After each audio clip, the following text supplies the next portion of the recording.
नमस्कार विद्यार्थी मित्रांनो, मी शिक्षक भरतीच्या अनुषंगाने काही व्हिडिओ बघितले आणि त्यामध्ये आदरणीय भानुषा मानेताई आणि पठाण सर यांनी दोन महत्त्वाचे व्हिडिओ केलेले आहेत. ते म्हणजे युवा प्रशिक्षणार्थी बांधवांच्या संदर्भामध्ये. युवा प्रशिक्षणार्थी बांधवांची 11 महिन्याचं प्रशिक्षण पूर्ण झाल्याच्या नंतर एक सातत्याने मागणी राहिलेली आहे की त्यांना रोजगार उपलब्ध करून द्यावा. आणि शिक्षक भरतीच्या संदर्भाने काही जी यूट्यूब चॅनल्स रन होत आहेत त्यावरती अत्यंत विश्वसनीय माहिती दिली जाते. त्या चॅनल्सच्या माध्यमातून युवा प्रशिक्षणार्थी बांधवांविषयी काही प्रमाणामध्ये संभ्रम निर्माण करणारे व्हिडिओ हे आलेले आहेत असं माझ्या निदर्शनास आलेलं आहे. मी स्वतः अभियोग्यताधारक आहे आणि ही संपूर्ण प्रक्रिया मला माझ्या अल्पबुद्धीप्रमाणे बऱ्यापैकी माहीत आहे. मी पहिल्या व्हिडिओपासूनच असं सांगत आलेलो आहे की शिक्षक भरती प्रक्रिया ही पूर्णवेळ चालणारी प्रक्रिया आहे, ही नोकरी मिळवून देणारी प्रक्रिया आहे. तर प्रशिक्षण योजना ही रोजगार मिळवून देणारी प्रक्रिया आहे. दोन्ही प्रक्रिया ह्या इंडिपेंडंट आहेत, त्या इंटरडिपेंडंट नाही आहेत.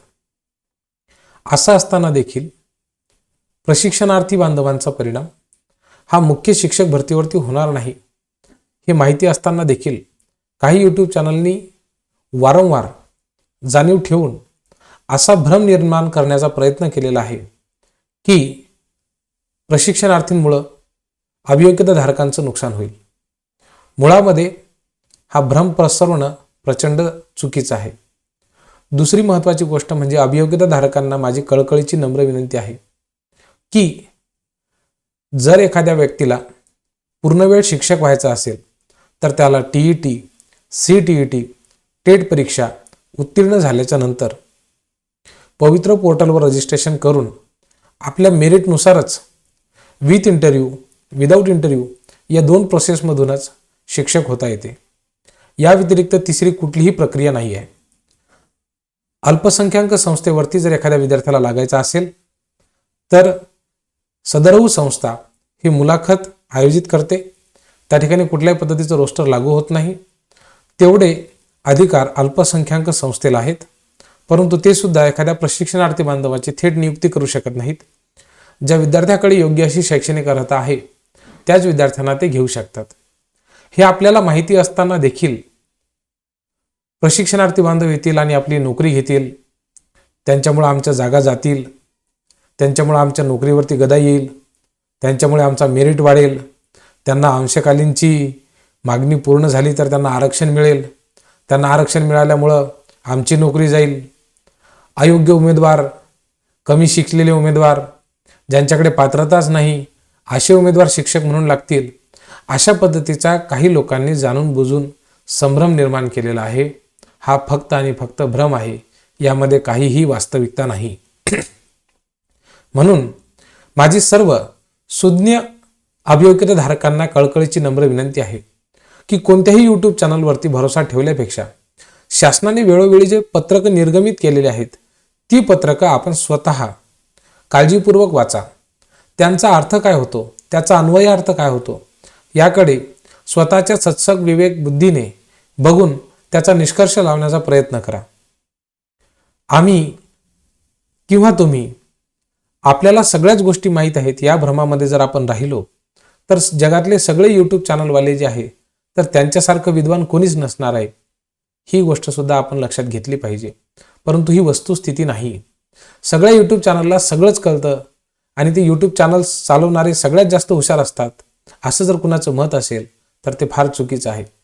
म्हणून माझी अभियोग्यताधारकांना विनंती आहे की मी जे सांगतोय त्याच्यावरती सुद्धा तुम्ही विश्वास ठेवू नका, परंतु आपल्या सत्सद विवेक बुद्धीला पटेल अशा पद्धतीचे एकदा GRचं वाचन करा आणि त्या माध्यमातून तुमच्या नोकरीवरती खरंच गदा येऊ शकते का याचा तुम्ही स्वतः प्रकर्षाने विचार करा.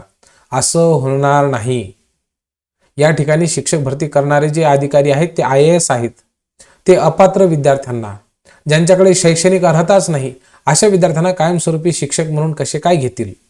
काही विद्यार्थी तशी मागणी करत आहेत, परंतु ती मागणीच मुळात चुकीची आहे. मी हे त्याही विद्यार्थ्यांना वेळोवेळी सांगत आलेलो आहे.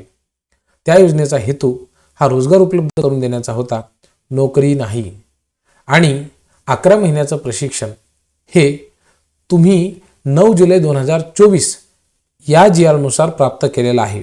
किंवा ज्या विद्यार्थ्यांनी प्राप्त केलेलं नसेल त्यांनी सुद्धा 9 जुलै 2024 रोजीचा कौशल्य, रोजगार, उद्योजकता आणि नाविन्यता विभागाचा जो GR आहे तर तो स्वतः एकदा पहा, स्वतः अभ्यासा, स्वतः पडताळा. हा कशासाठी आहे तर ह्या महाराष्ट्र राज्यात जेवढ्या काही सरकारी आस्थापना आहेत, शासकीय, निमशासकीय अशा आस्थापना आहेत, उद्योग आस्थापना आहेत, त्यांच्यासाठी हे लिहिलेलं, त्यांच्यासाठी काढलेलं हे अत्यंत महत्त्वाचं शासकीय परिपत्रक आहे. कुणीतरी पत्र लिहितं, पत्र काढलेलाच जे पत्र विद्यार्थ्यांनी मागणीचं केलेलं आहे त्यालाच कोणीतरी असं म्हणतं की हा GR आहे. म्हणजे ते स्वतःला ॲडव्होकेट म्हणून घेतात आणि हे म्हणतात GR आहे. अरे मला कीव येते तुमच्या अल्पबुद्धीची की तुम्ही एखाद्या साध्या पत्राचं इंटरप्रिटेशन कसं काही करू शकत नाही आणि यूट्यूब चॅनलवरती तो व्हिडिओ तुम्ही प्रसारित करता की हा सदर GR निघाला. तुम्हाला एवढं तरी समजते का नाही की उपायुक्तांकडे अधिकार आहेत का संपूर्ण राज्याचे GR काढण्यासाठी? राज्याला शिक्षण विभागाचा जर GR असेल तर तो शिक्षण विभाग काढेल ना, कौशल्य विभाग काढू शकतो का? इतकं साधं डोकं काही युट्यूबर्सनी न लावता सरळ सरळ GR निघालेला आहे, या विद्यार्थ्यांना आरक्षण मिळालेलं आहे, अमकं ढमकं टमकं म्हणून टाकलेलं आहे. माझी सर्वांना विनंती आहे की कुणीही संभ्रम अशा संदर्भामध्ये पसरवू नका.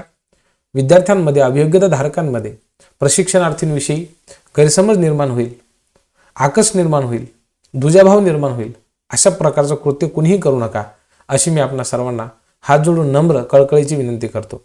तुमच्या काही अभिप्राय, सूचना, मतं असतील तर ते कमेंट बॉक्समध्ये नक्की लिहा. खूप खूप धन्यवाद.